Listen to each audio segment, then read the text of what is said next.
So we get really comfortable with modeling when it comes to motion. So what I mean by that is, if I said to you we were integrating velocity with respect to time, you would be able to say to me, sure, we're getting displacement. Or if that definite integral was the area, then you would say, sure, we're getting distance. So either one of these, we're getting meters and we're getting meters.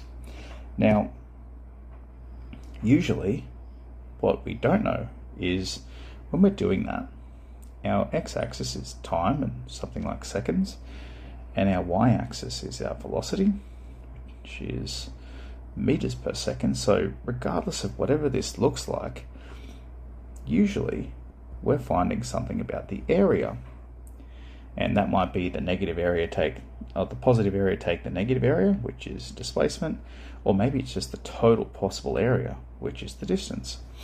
Now, either way, if we were getting the area, what we're essentially doing is we're doing our y-axis times our x-axis. And what that does is it cancels out our seconds, and our area represents meters, which, yeah, we literally just said that before. Our area, or the definite integral, can represent displacement, or that could represent distance. Either way, we know that that definite integral is representing that unit. So this works the same with absolutely any rate that we put on the y-axis, as long as it relates to the x-axis. So if I had kilograms per hour as my production rate, and my x-axis was in hours, again, it doesn't matter what it looks like.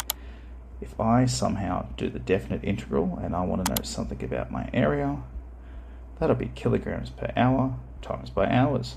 And those hours are going to cancel out, and my area is going to represent the total number of kilos. Now, what we can essentially do is we can sketch out just a quick x-axis, y-axis, and think about what those units are going to represent. So let's have a look at this money example here.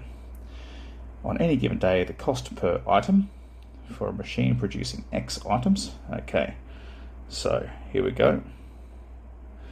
X-axis is the number of items. The y-axis is cost per item. Oh boy, that handwriting is something else. So that is cost per item, or dollars per n. So again, we don't know what this looks like, but if I do the definite integral, then my area is going to be cost per item times the number of items. The ends will cancel out, and the area would represent the total cost over that point in time. Now, that's the total cost over a point in time. Okay, not a point in time, over a period of time. So if I did it from 0 items to 50 items, that would be the total cost of making those exact full 50 items, from all the way from the first one through to the 50th one. Okay, so let's have a look at this question. Here's the equation. Lovely. Part A, use the rate to calculate the marginal cost of producing the 100th item. Now, this doesn't mean the total cost of producing the all 100 items from the first all the way through to the 100th. And also, we need to talk about, what does marginal cost mean? Marginal cost means, what's that rate of change of the cost? What's the rate of change of the cost for the 100th item? Because the marginal cost is it going to be costing more once we're producing the 100th item, or is it going to be costing us less once we are producing that 100th item? So, what do we need to do here? Well, that's pretty easy. Like I said, marginal cost means the rate of change of cost, which, I mean, hello, we've already got that formula. So that's easy. So part A is literally just saying, hey, just substitute into this. 50 take 4 e to to the 0.02 times 100, because I'm making 100 items. It's a calculator allowed question, so we would say 20.44, which essentially means it will cost $20.44. Oops, not 20.22. $20.44 as our marginal cost of producing the 100th item. So that's the rate of change of my cost at the 100th item. So I'm going to write marginal cost, because that's not cost, that's the marginal cost, the change in cost. Part B, determine the total cost of producing the first 100 items. Now that is exactly what we were talking about before. The total cost of the first 100. So that is all 100 items and the total cost for all of those 100, which is exactly what we just said before in that scenario. Here we go. If I get my definite integral of those first 100, then that's going to be my answer. So straight away, we've been ready for this. So we're going to integrate this cost equation with respect to x. And we're going to integrate it between 0 and 100.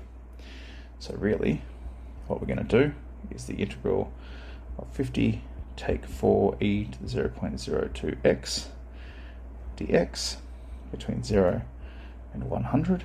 Now, a few ways that we can do this. We can do it manually, or we could simply put this straight into our calculator.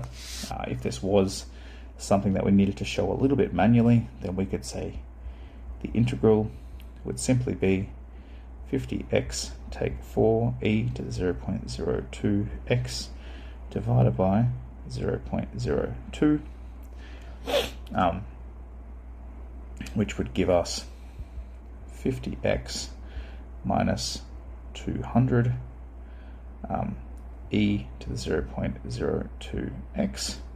And then of course we could simply take this, sub it into our big square brackets as we do every time, 200 e to the 0.02x, and we're going to sub it in between 0 and 100. Now of course that is the absolute most clunky way of doing it. What we're better off doing is going, hey, graphics calculator, run matrix, and we're going to just go integral 0 to 100 of 50 take 4e to the 0.02x, and we can just put that straight in our calculator to get an answer. That answer will be 3722.19. Now that is the total cost. So we can put a dollar sign on that and say total cost of first 100 items equals, equals 3722.19. All right, next part. C, determine the average cost of producing the first 100 items. Well, no need to overthink this one. The average cost, well, pretty simple. We've got the total cost, and well, we know how many items there are, so we're just going to divide that by 100. So that means on average it would cost us $37.22 per item on average. Part C, nice and easy. Now ultimately the complexity in this question was A, knowing what marginal cost means. That's still pretty tricky. It's not really necessary and you won't see it too much. But part B, and understanding that interaction between the definite integral and what that represents, that is definitely the most critical skill out of all of these in here.